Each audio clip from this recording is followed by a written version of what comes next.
The Three Musketeers by Alexandre Dumas. Chapter 27. The Wife of Athos. "We have now to search for Athos," said D'Artagnan to the vivacious Aramis, when he had informed him of all that had passed since their departure from the capital, and an excellent dinner had made one of them forget his thesis and the other his fatigue. "Do you think, then, that any harm can have happened to him?" asked Aramis. "Athos is so cool, so brave, and handles his sword so skillfully." "No doubt. Nobody has a higher opinion of the courage and skill of Athos than I have. But I like better to hear my sword clang against lances than against staves. I fear lest Athos should have been beaten down by serving men. Those fellows strike hard and don't leave off in a hurry. This is why I wish to set out again as soon as possible." "I will try to accompany you," said Aramis, "though I scarcely feel in a condition to mount on horseback. Yesterday I undertook to employ that cord which you see hanging against the wall, but pain prevented my continuing the pious exercise." "That's the first time I ever heard of anybody trying to cure gunshot wounds with cat-o'-nine-tails. But you were ill, and illness renders the head weak. Therefore you may be excused." "When do you mean to set out?" "Tomorrow at daybreak. Sleep as soundly as you can tonight, and tomorrow, if you can, we will take our departure together." "Till tomorrow, then," said Aramis. "For iron-nerved as you are, you must need repose." The next morning, when D'Artagnan entered Aramis's chamber, he found him at the window. "What are you looking at?" asked D'Artagnan. "My faith, I am admiring 3 magnificent horses which the stable boys are leading about. It would be a pleasure worthy of a prince to travel upon such horses." "Well, my dear Aramis, you may enjoy that pleasure, for one of those 3 horses is yours." "Ah, bah!" "Which?" "Whichever of the 3 you like. I have no preference." "And the rich caparison, is that mine, too?" "Without doubt." "You laugh, D'Artagnan." "No, I have left off laughing, now that you speak French." "What? Those rich holsters, that velvet housing, that saddle studded with silver, are they all for me?" "For you and nobody else, as the horse which paws the ground is mine, and the other horse which is caracoling belongs to Athos." "Peste! They are 3 superb animals." "I am glad they please you." "Why, it must have been the king who made you such a present." "Certainly it was not the cardinal, but don't trouble yourself whence they came. Think only that one of the 3 is your property." "I choose that which that red-headed boy is leading." "It is yours." "Good heaven! That is enough to drive away all my pains. I could mount him with 30 balls in my body. On my soul, and some stirrups! Hola, Bazin, come here this minute." Bazin appeared on the threshold, dull and spiritless. "That last order is useless," interrupted D'Artagnan. "There are loaded pistols in your holsters." Bazin sighed. "Come, Monsieur Bazin, make yourself easy," said D'Artagnan. "People of all conditions gain the kingdom of heaven." "Monsieur was already such a good theologian," said Bazin, almost weeping. "He might have become a bishop, and perhaps a cardinal." "Well, my poor Bazin, reflect a little. Of what use is it to be a churchman, pray? You do not avoid going to war by that means. You see the cardinal is about to make the next campaign, helm on head and partisan in hand. And Monsieur de Nogaret de la Valette, what do you say of him? He is a cardinal likewise. Ask his lackey how often he has to prepare lint of him." "Alas!" sighed Bazin, "I know it, monsieur. Everything is turned topsy-turvy in the world nowadays." While this dialogue was going on, the 2 young men and the poor lackey descended. "Hold my stirrup, Bazin," cried Aramis, Aramis sprang into the saddle with his usual grace and agility, but after a few vaults and curvets of the noble animal, his rider felt his pains come on so insupportably that he turned pale, and became unsteady in his seat. D'Artagnan, who, foreseeing such an event, had kept his eye on him, sprang toward him, caught him in his arms, and assisted him to his chamber. "That's all right, my dear Aramis. Take care of yourself," said he. "I will go alone in search of Athos." "You are a man of brass," replied Aramis. "No, I have good luck, that is all. But how do you mean to pass your time till I come back? No more theses? No more glosses upon the fingers or upon benedictions, hey?" Aramis smiled. "I will make verses," said he. "Yes, I dare say, verses perfumed with the odor of the billet from the attendant of Madame de Chevreuse. Teach Bazin prosody, that will console him. As to the horse, ride him a little every day, and that will accustom you to his maneuvers." "Oh, make yourself easy on that head," replied Aramis. "You will find me ready to follow you." They took leave of each other, and in 10 minutes, after having commended his friend to the cares of the hostess and Bazin, D'Artagnan was trotting along in the direction of Amiens. How was he going to find Athos? Should he find him at all? The position in which he had left him was critical. He probably had succumbed. This idea, while darkening his brow, drew several sighs from him and caused him to formulate to himself a few vows of vengeance. Of all his friends, Athos was the eldest, and the least resembling him in appearance, in his tastes and sympathies. Yet he entertained a marked preference for this gentleman. The noble and distinguished air of Athos, those flashes of greatness which from time to time broke out from the shade in which he voluntarily kept himself, that unalterable equality of temper which made him the most pleasant companion in the world, that forced and cynical gaiety, that bravery which might have been termed blind if it had not been the result of the rarest coolness—such qualities attracted more than the esteem, more than the friendship of D'Artagnan, they attracted his admiration. Indeed, when placed beside Monsieur de Tréville, the elegant and noble courtier, Athos in his most cheerful days might advantageously sustain a comparison. He was of middle height, but his person was so admirably shaped and so well proportioned that more than once in his struggles with Porthos he had overcome the giant whose physical strength was proverbial among the Musketeers. His head, with piercing eyes, a straight nose, a chin cut like that of Brutus, had altogether an indefinable character of grandeur and grace. His hands, of which he took little care, were the despair of Aramis, who cultivated his with almond paste and perfumed oil. The sound of his voice was at once penetrating and melodious, and then that which was inconceivable in Athos, who was always retiring, was that delicate knowledge of the world and of the usages of the most brilliant society, those manners of a high degree which appeared, as if unconsciously to himself, in his least actions. If a repast were on foot, Athos presided over it better than any other, placing every guest exactly in the rank which his ancestors had earned for him, or that he had made for himself.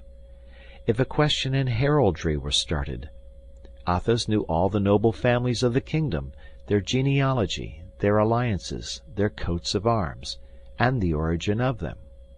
Etiquette had no minutiae unknown to him.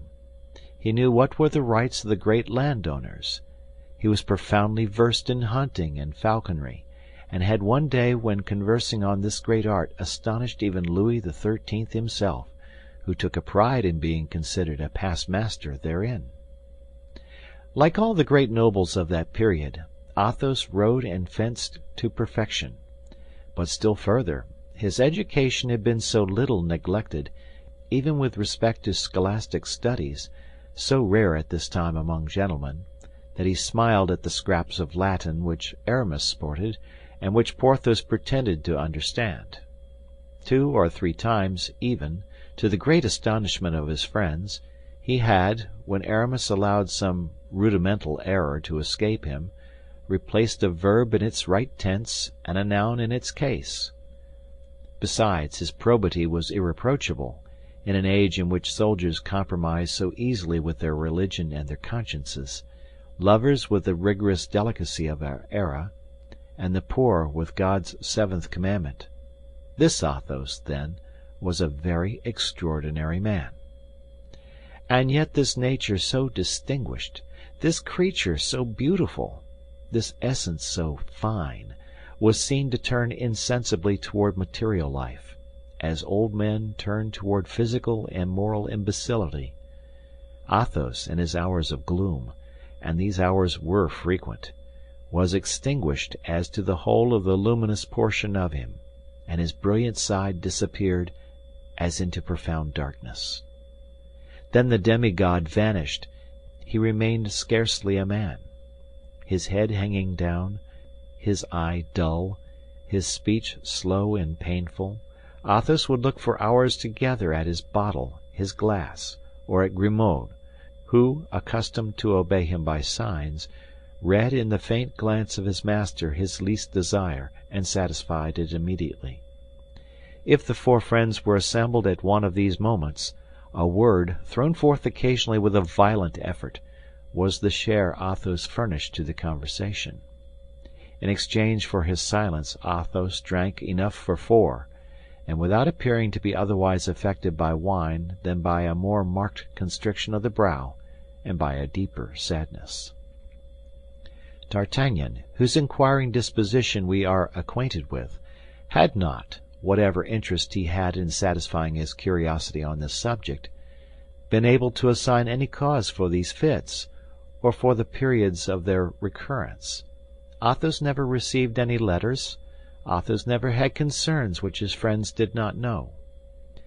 It could not be said that it was wine which produced this sadness, for in truth he only drank to combat this sadness, which wine, however, as we have said, rendered still darker.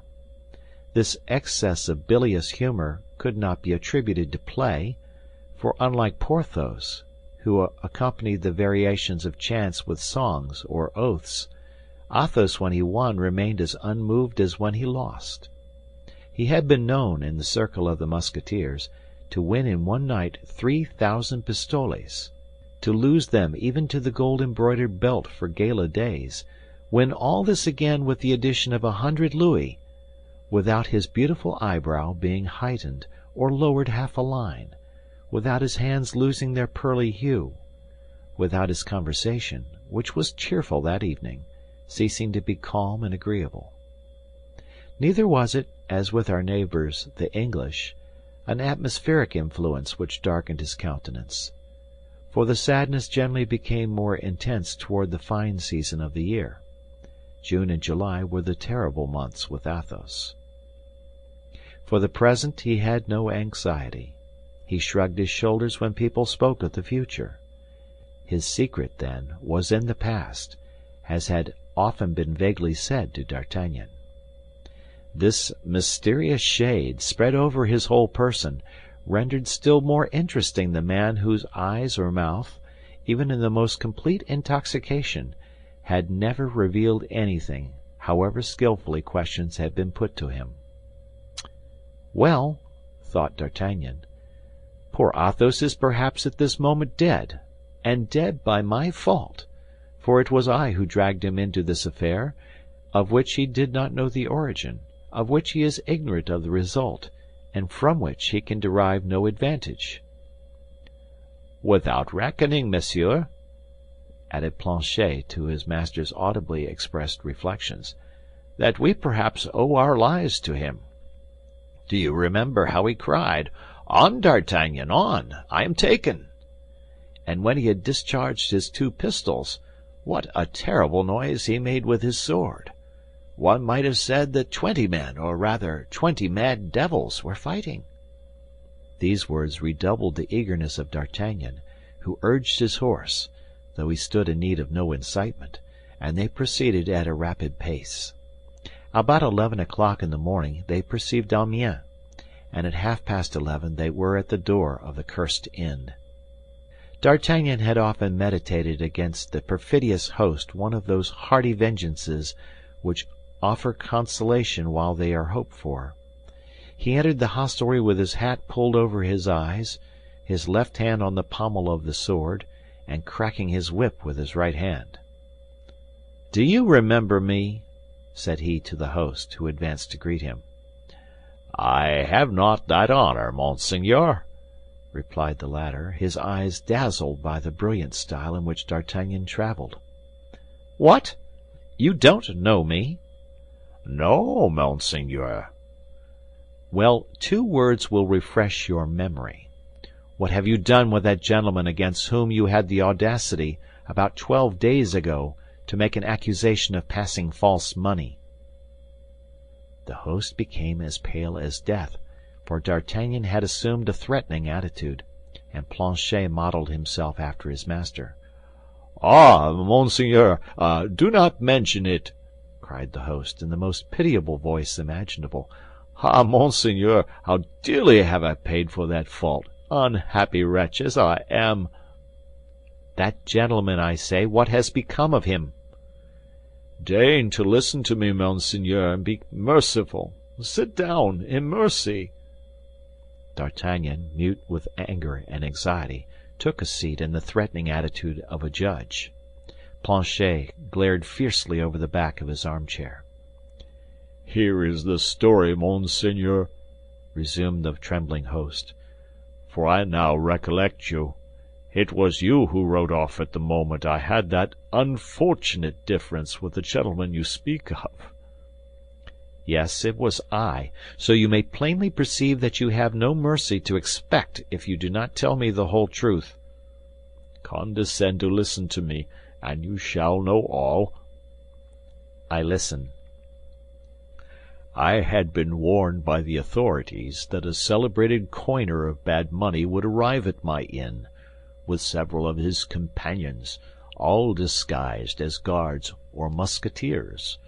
Monseigneur, I was furnished with a description of your horses, your lackeys, your countenances. Nothing was omitted."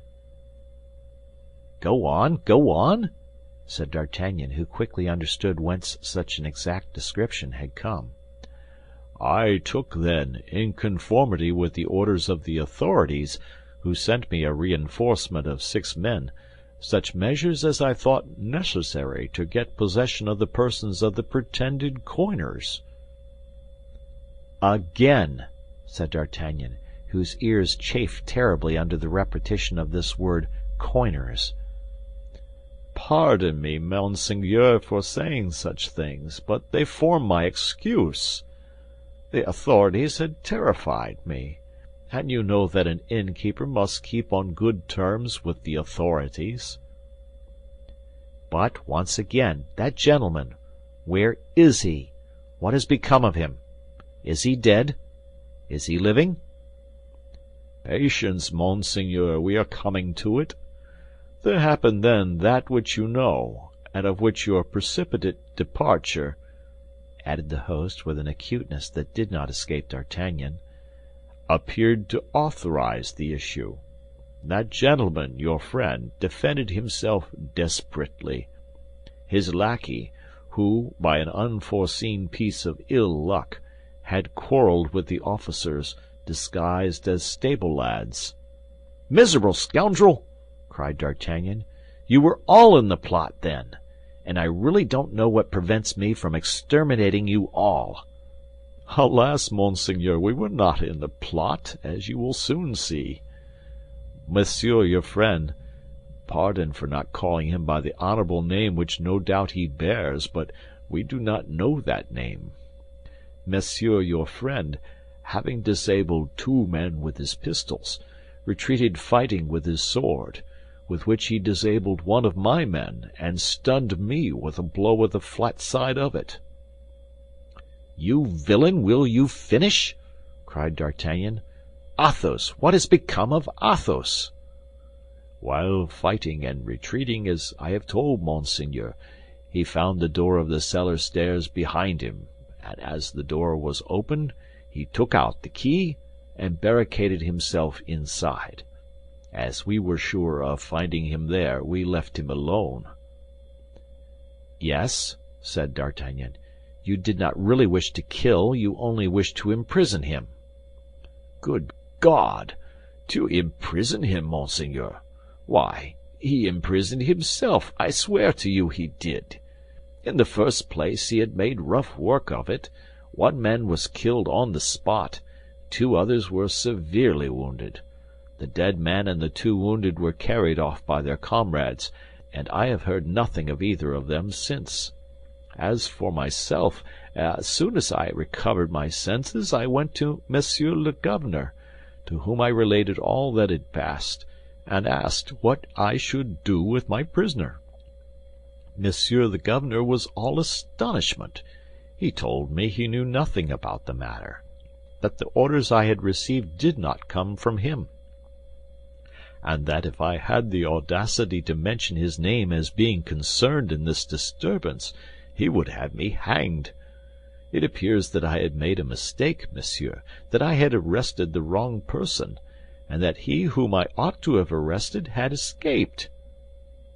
"But Athos!"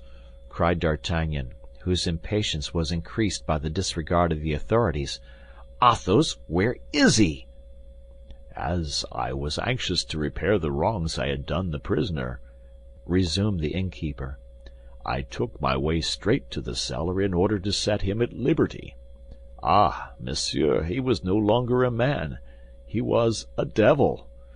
To my offer of liberty he replied that it was nothing but a snare, and that before he came out he intended to impose his own conditions. I told him very humbly, for I could not conceal from myself the scrape I had got into by laying hands on one of his Majesty's Musketeers. I told him I was quite ready to submit to his conditions. "In the first place," said he, "I wish my lackey placed with me, fully armed." We hastened to obey this order, for you will please to understand, monsieur, we were disposed to do everything your friend could desire. Monsieur Grimaud, he told us his name, although he does not talk much. Monsieur Grimaud then went down to the cellar, wounded as he was. Then his master, having admitted him, barricaded the door afresh, and ordered us to remain quietly in our own bar. "But where is Athos now?" cried D'Artagnan. "Where is Athos?" "In the cellar, monsieur." "What, you scoundrel! Have you kept him in the cellar all this time?" "Merciful heaven! No, monsieur. We keep him in the cellar? You do not know what he is about in the cellar. Ah, if you could but persuade him to come out, monsieur, I should owe you the gratitude of my whole life. I should adore you as my patron saint." "Then he is there? I shall find him there?" "Without doubt you will, monsieur. He persists in remaining there. We every day pass through the air-hole some bread at the end of a fork, and some meat when he asks for it. But alas, it is not of bread and meat of which he makes the greatest consumption. I once endeavored to go down with 2 of my servants, but he flew into a terrible rage. I heard the noise he made in loading his pistols, and his servant in loading his musketoon. Then, when we asked them what were their intentions, the master replied that he had 40 charges to fire, and that he and his lackey would fire to the last one before he would allow a single soul of us to set foot in the cellar. Upon this I went and complained to the governor, who replied that I only had what I deserved, and that it would teach me to insult honorable gentlemen who took up their abode in my house.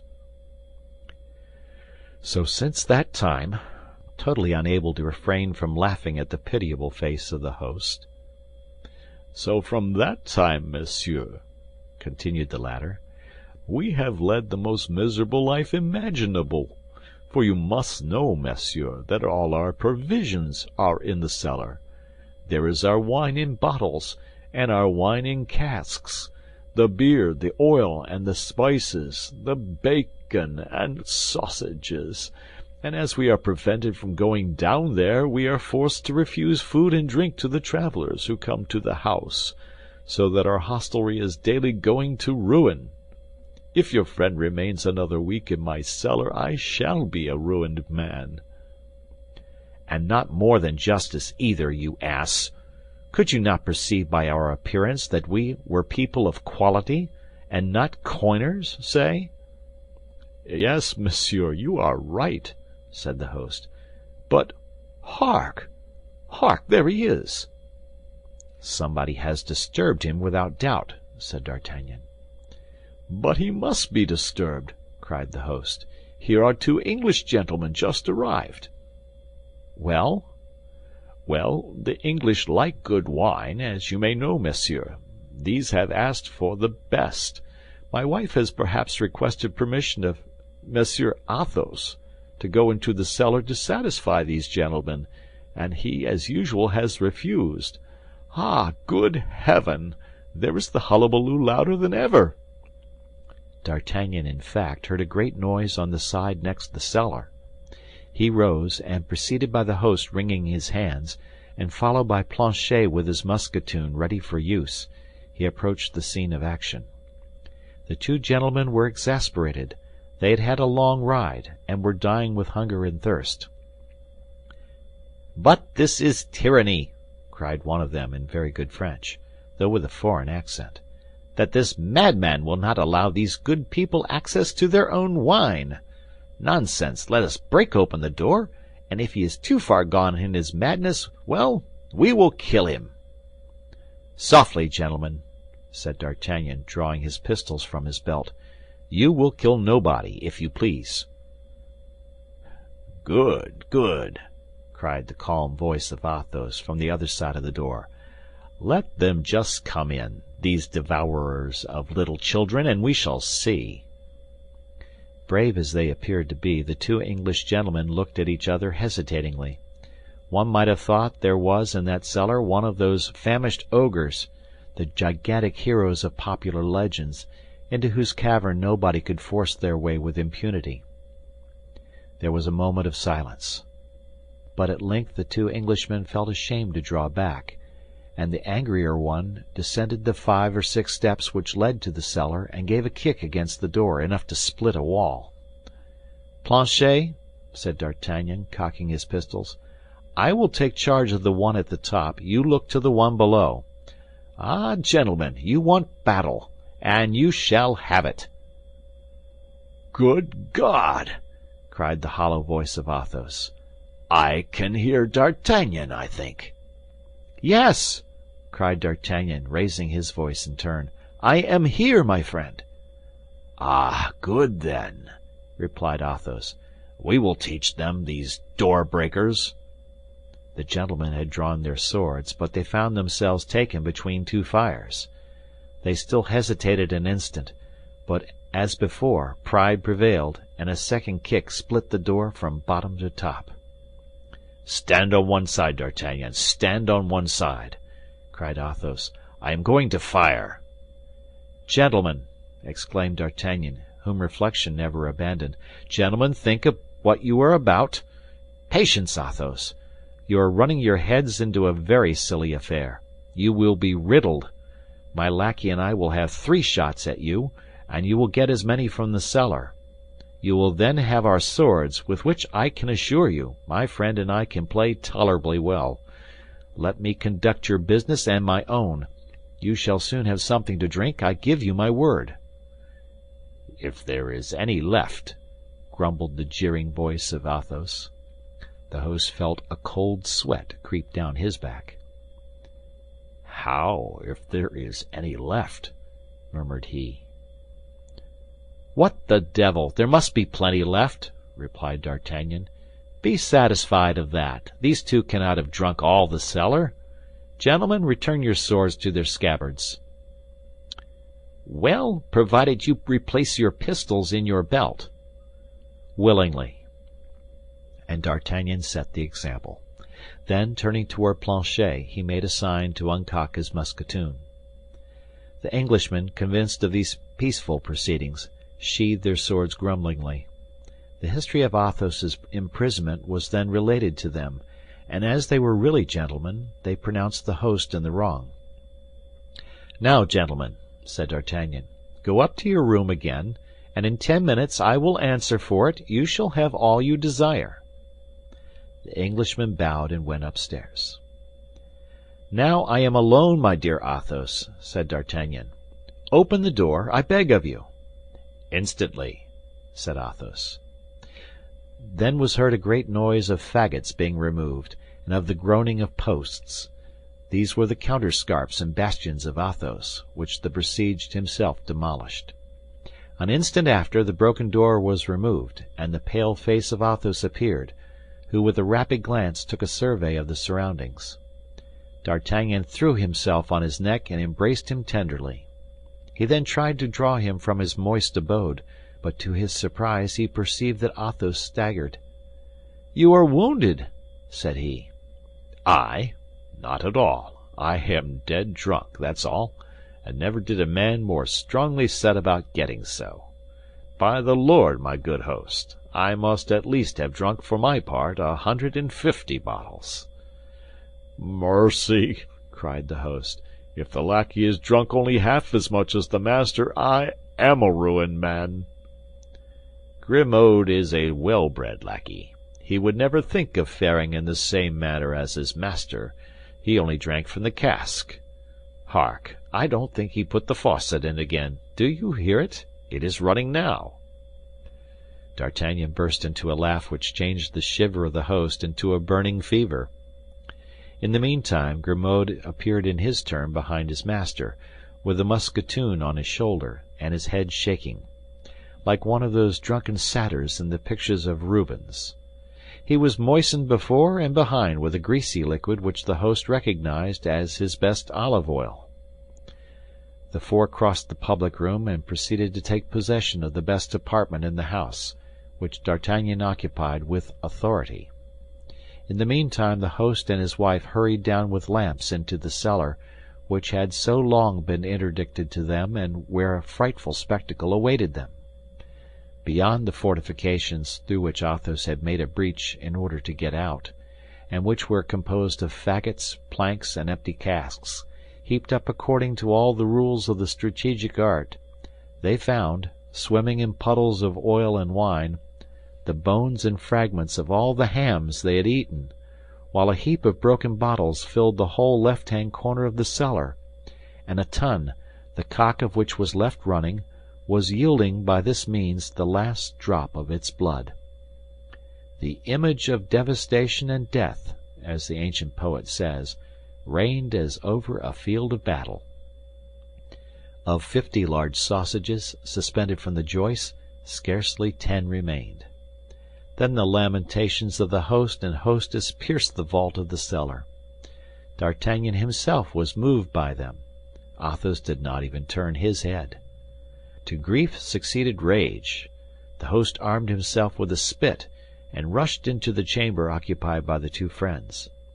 "Some wine," said Athos on perceiving the host. "Some wine!" cried the stupefied host. "Some wine! Why, you have drunk more than 100 pistoles' worth. I am a ruined man, lost, destroyed."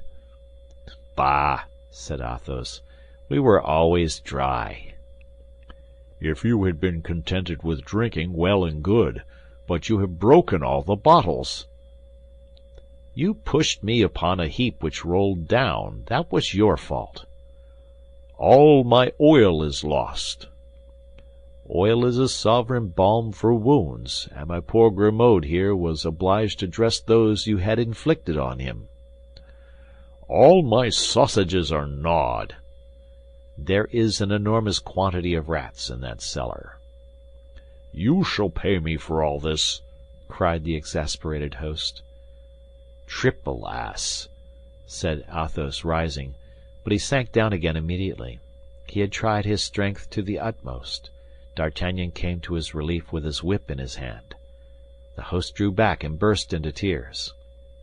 "This will teach you," said D'Artagnan, "to treat the guests God sends you in a more courteous fashion." "God? Say the devil." "My dear friend," said D'Artagnan, "if you annoy us in this manner, we will all four go and shut ourselves up in your cellar, and we will see if the mischief is as great as you say." "Oh, gentlemen," said the host, "I have been wrong. I confess it, but pardon to every sin. You are gentlemen, and I am a poor innkeeper. You will have pity on me." "Ah, if you speak in that way," said Athos, "you will break my heart, and the tears will flow from my eyes as the wine flowed from the cask. We are not such devils as we appear to be. Come hither, and let us talk." The host approached with hesitation. "Come hither, I say, and don't be afraid," continued Athos. "At the very moment when I was about to pay you, I had placed my purse on the table." "Yes, monsieur." "That purse contained 60 pistoles. Where is it?" "Deposited with the justice. They said it was bad money." "Very well. Get me my purse back and keep the 60 pistoles." "But Monseigneur knows very well that justice never lets go that which it once lays hold of. If it were bad money, there might be some hopes, but unfortunately those were all good pieces." "Manage the matter as well as you can, my good man. It does not concern me, the more so as I have not a livre left." "Come," said D'Artagnan, "let us inquire further. Athos's horse, where is that?" "In the stable." "How much is it worth?" 50 pistoles at most." "It's worth 80. Take it, and there ends the matter." "What!" cried Athos, "are you selling my horse, my Bajazet? And pray upon what shall I make my campaign? Upon Grimaud?" "I have brought you another," said D'Artagnan. "Another? And a magnificent one!" cried the host. "Well, since there is another finer and younger, why, you may take the old one, and let us drink." "What?" asked the host, quite cheerful again. "Some of that at the bottom, near the laths. There are 25 bottles of it left. All the rest were broken by my fall. Bring 6 of them." "Why, this man is a cask," said the host aside. "If he only remains here a fortnight and pays for what he drinks, I shall soon re-establish my business." "And don't forget," said D'Artagnan, "to bring up 4 bottles of the same sort for the 2 English gentlemen." "And now," said Athos, "while they bring the wine, tell me, D'Artagnan, what has become of the others. Come." D'Artagnan related how he had found Porthos in bed with a strained knee, and Aramis at a table between 2 theologians. As he finished, the host entered with the wine ordered and a ham which, fortunately for him, had been left out of the cellar.